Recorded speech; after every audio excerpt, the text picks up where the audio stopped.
Hello everyone.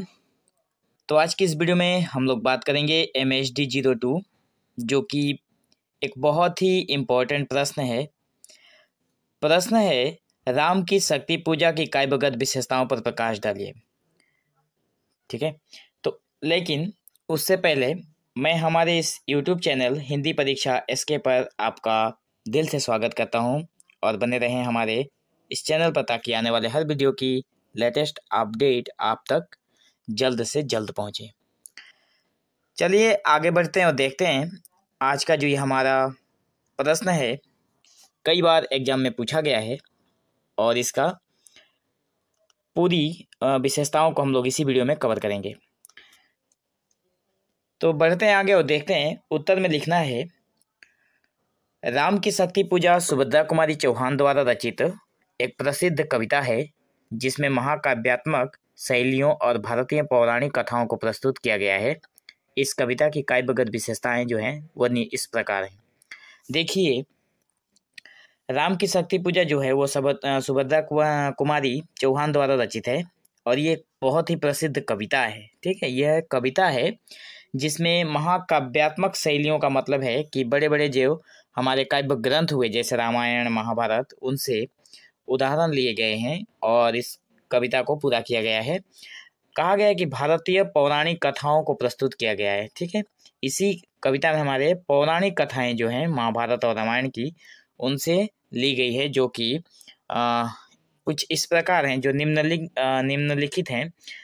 इसमें point wise करना हम लोगों ने बेहतर समझा, क्योंकि पॉइंट वाइज रहने से क्या होता है कि कभी कभी नहीं, हमेशा इग्नू के एग्जाम में या फिर कोई भी हिंदी का डिपार्टमेंट हो जहाँ पे एग्जाम होता है, इसका बहुत ही अच्छा यहाँ पे मार्क्स मिलते हैं स्टूडेंट को। ठीक है, तो बहुत ही सोच समझ कर ये आंसर तैयार किया गया है, जिसमें से पहला है हमारे पास प्रकृति का चित्रण।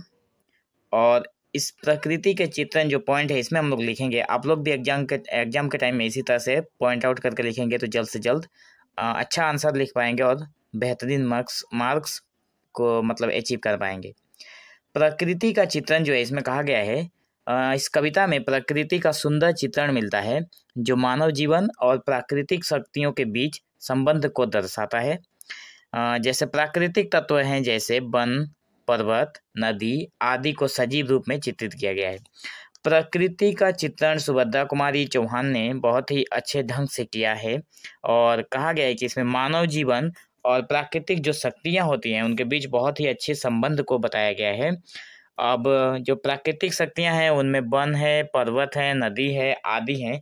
ये सारे तो प्राकृतिक के तत्व हैं, शक्तियां नहीं, ये तत्व हैं और इनको सजीव रूप में दर्शाया गया है। मतलब ये सारे के सारे एक जीवित मतलब जैसे लोग जीवित रहते हैं, जीवित इंसान के रूप में इसे भी दिखाया गया है कि ये सारी की सारी चीज़ें जीवित हैं और अपनी सारी कामें ये अपने कुशलतापूर्वक कर रही हैं। ठीक है, आगे है दूसरा नंबर पॉइंट में बताया गया है कि धार्मिक और पौराणिक भावनाएं।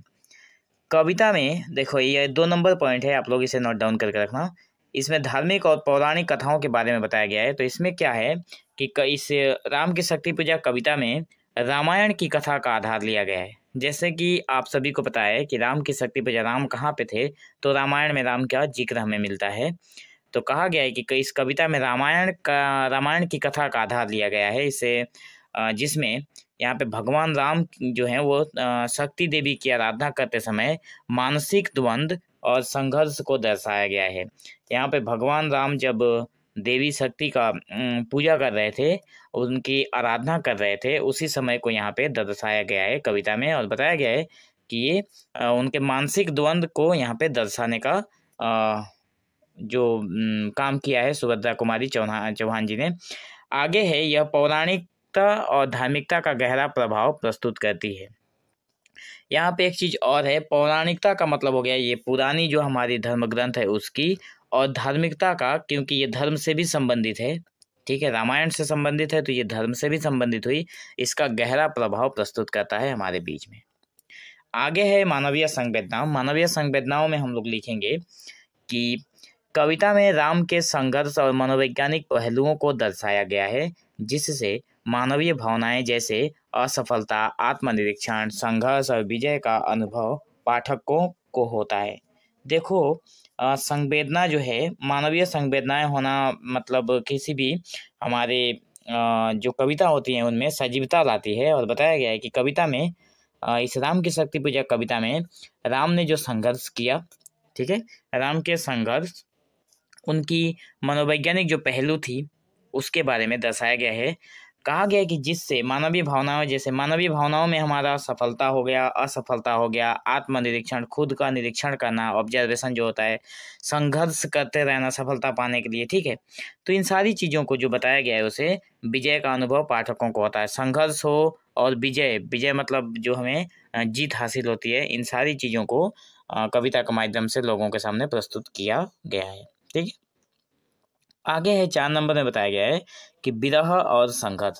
विरह का मतलब होता है दुख, संघर्ष का मतलब होता है हम लोग जो संघर्ष करते रहते हैं किसी भी चीज़ को पाने के लिए।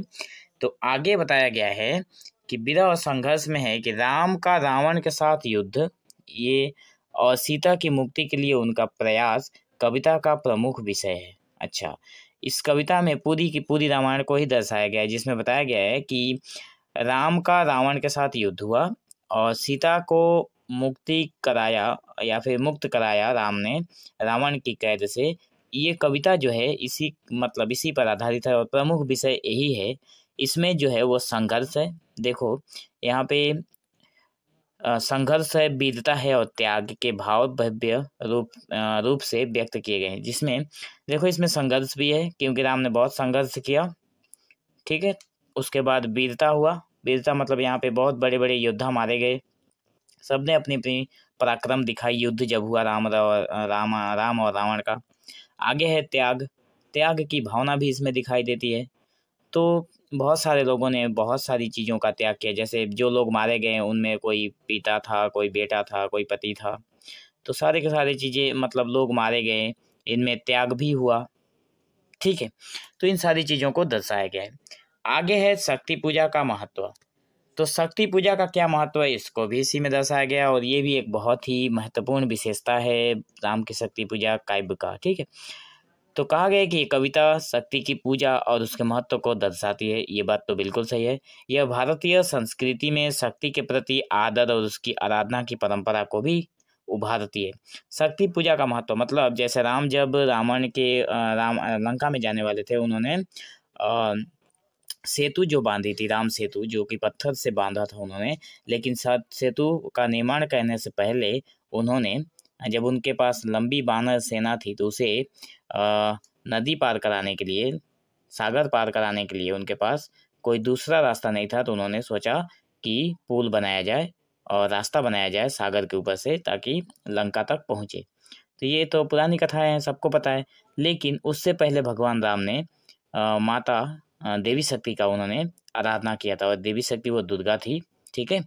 तो इन सारी चीज़ों के यहाँ पे बताया गया है कि वो मतलब उनकी सहायता लेकर ही उन्होंने काम करना शुरुआत किया था, तो उनका भी, उस शक्ति का भी एक महत्व है, इन चीज़ों को बताया गया है, ठीक है। आगे है भाव और भाषा। इस कविता में किस तरह का भाव और किस तरह की भाषा का व्यवहार हुआ है उसके बारे में भी चर्चा करेंगे।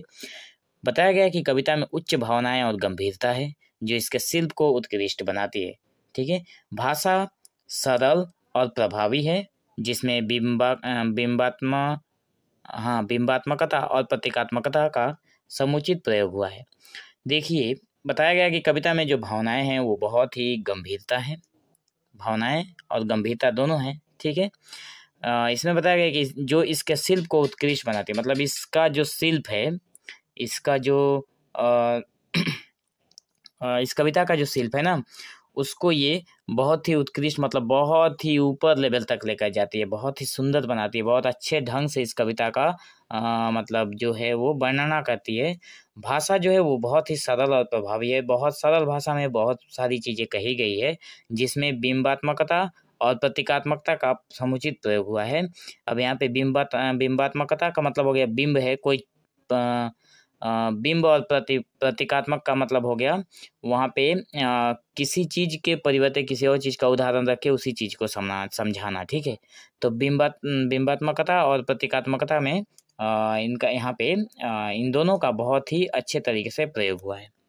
आगे है, बताया गया है कि शैली, कविता की शैली ओजपूर्ण और गंभीर है। ओजपूर्ण का मतलब हो गया बहुत ही गंभीर है और इसमें बहुत ही शक्ति है, ठीक है। तो कविता की जो शैली है, जो लिखने का तरीका है, जो उसके प्रकार हैं, वो बहुत ही ओजपूर्ण है, बहुत ही सुंदर हैं और जो पाठक के मन में राम के प्रति श्रद्धा और भक्ति की भावना उत्पन्न करती है। जो भी पाठक इस कविता को पढ़ता है, अंत में उसके मन में भगवान राम के प्रति श्रद्धा और भक्ति की भावना जो होती है वो उत्पन्न हो जाती है इस कविता को पढ़ने के बाद।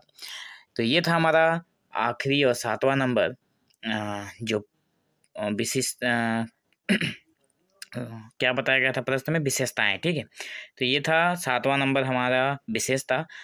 और आगे एक छोटा सा पॉइंट अंत में आप लोग लिख सकते हैं कि राम की शक्ति पूजा में कवित्री ने राम के माध्यम से शक्ति की उपासना और आत्मनिरीक्षण के महत्व को प्रभावी ढंग से प्रस्तुत किया है, जो इसे एक कालजयी रचना बनाती है। कालजयी रचना बनाना मतलब कल भी ये रचना बहुत चर्चित में था, आज भी है और आगे भी इसकी चर्चा ऐसे ही बनी रहेगी, ठीक है। मतलब कालजयी मतलब ये तीनों कालों में सर्वश्रेष्ठ था और सर्वश्रेष्ठ है और सर्वश्रेष्ठ रहेगा, ठीक है।